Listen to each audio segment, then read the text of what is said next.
এবং মুক্তিযোদ্ধাদের মধ্যে যে অমুক্তিযোদ্ধা হিসেবে যারা মুক্তিযুদ্ধের তালিকাভুক্ত হয়েছে ইত্যাদি, এটা একটা জটিল প্রক্রিয়ার মধ্যে দিয়ে যাচ্ছে। আমরা প্রচেষ্টা নিয়েছি এটা নানান আঙ্গিকে এদেরকে শনাক্ত করবার জন্যে।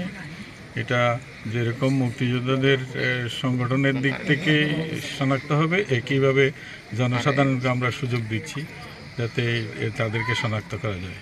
তাদের সব তালিকা আমাদের কাছে যা সংরক্ষিত হচ্ছে এগুলি আমরা জেলা, উপজেলা এবং ইউনিয়ন পর্যায়ে বিভক্ত করে আমরা অনলাইনে দিয়ে দিচ্ছি এবং সেখানে একটা ফর্ম দিচ্ছি যে এখানে আপত্তি ফর্ম। এখানে যদি কাউকে মনে হয় আপনাদের সেই মুক্তিযোদ্ধা ছিল না, যারা মুক্তিযোদ্ধা ছিল তারা এলাকাতে জনসাধারণের কাছেও মুক্তিযোদ্ধা হিসেবে প্রতিষ্ঠিত। এই সমস্ত অন্যরা যারা এখানে এসে মুক্তিযোদ্ধা হিসেবে নিজেদের তালিকাভুক্ত করেছে তারা জাতির সাথে প্রতারণা করেছে। এই প্রতারকদেরকে চিহ্নিত করার দায়িত্ব আমাদের সবার, জাতিগতভাবে। আমরা প্রক্রিয়াটাকেই শুধু ইনিশিয়েট করে দিচ্ছি যাতে আপনাদের পক্ষে তাদের চিহ্নিত করে আঙ্গুল তোলা সম্ভব হয় এবং তাদেরকে জাতির সামনে উন্মোচিত করার সুযোগ হয়।